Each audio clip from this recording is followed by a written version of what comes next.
రాష్ట్రంలో ఇవాళ మరి రైతన్నలంతా కూడా ఎదురు చూస్తున్నారు. ఎప్పుడెప్పుడు మాకు రైతు భరోసా వస్తుందని ఎదురు చూస్తున్నారు. ఈ కాంగ్రెస్ ప్రభుత్వం వచ్చినప్పటి నుంచి కేవలం ఒక్కసారి రైతు భరోసా ఇచ్చిరు తప్పితే ఇంకా ఎప్పుడు కూడా ఇచ్చినటువంటి దాఖలాలు లేవు. నిన్నగాక మొన్న ఒకసారి ఇస్తున్నామని మాట ఇచ్చిండ్రు, కానీ కేవలం 60% మందికి అంటే 3 ఎకరాల వరకు మాత్రమే ఇప్పటివరకు ఇవ్వడం జరిగింది. మరి 3 ఎకరాల వాళ్ళకే ఇస్తారా, ఆ పైన ఇస్తారా, ఇయ్యరా, ఇస్తే ఎప్పుడు ఇస్తారు? మరి పోయిన సీజన్లో పెండింగ్ పడ్డ వాళ్లకు ఈ సీజన్లో ఆ బకాయిలను ఇస్తారా?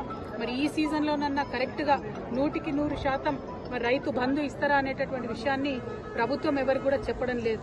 మరి ఆ అంశాలన్నీ ప్రజలు ఇవాళ అడుగుతున్నారు. 2500 రూపాయలు ఎప్పుడు ఇస్తారు, మాకు పెన్షన్లు ఎప్పుడు ఇస్తారు, మీరు ఇచ్చినటువంటి హామీలన్నీ ఎప్పుడు ఇస్తారు, విద్యా భరోసా కార్డు ఎప్పుడు ఇస్తారని చెప్పి విద్యార్థులు ఉద్యోగులు అందరూ అడుగుతున్నటువంటి సందర్భం. జాబ్ క్యాలెండర్లు వేస్తామని చెప్పి విద్యార్థుల్ని మోసం చేసి యువతను మోసం చేసి అధికారంలోకి వచ్చినటువంటి సందర్భం మీ అందరికీ తెలుసు.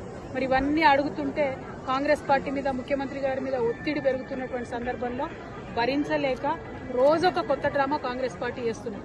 ఒకసారి కేసీఆర్ గారికి కాళేశ్వరం మీద నోటీసు, ఇంకొక రోజు హరీష్ రావు గారికి నోటీసు, ఇంకొక రోజు ఇంకొక సీనియర్ నాయకుడికి నోటీసు. ఇవాళ మరి కేటీఆర్ గారికి మరి నాకు తెలిసి ఇది 5వ 6వ నోటీసు ఇవ్వడం.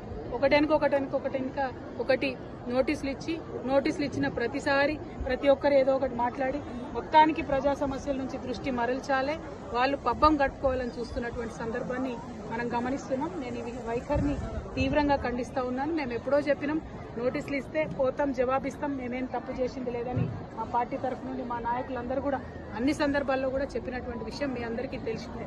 అయినప్పటికీ ఇవాళ తెలంగాణ భవన్కి తాళాలేసి మా కార్యకర్తలు ఎవరు బయటికి వెళ్లకుండా చేసినటువంటి సందర్భాన్ని మేము తీవ్రంగా ఖండిస్తున్నాం. మా కేటీఆర్ గారు మరి ఇవాళ విచారణకు హాజరైన ముందే చెప్పినటువంటి విషయమే, హాజరవుతామని. అందులో పెద్ద విశేషం ఏం లేదు, హాజరవుతాం, విచారణకు సహకరిస్తామని కూడా చెప్పినాం. ఇవాళ తను అక్కడ ఉండగా ఇవాళ భవన్లో మరి తాళం వేయడం అన్నది నిజంగా కూడా దుర్మార్గం. మేము ఎప్పుడైనా కూడా ప్రజల పక్షానే నిలబడ్డాం, ప్రజల కోసమే పనిచేసినాం.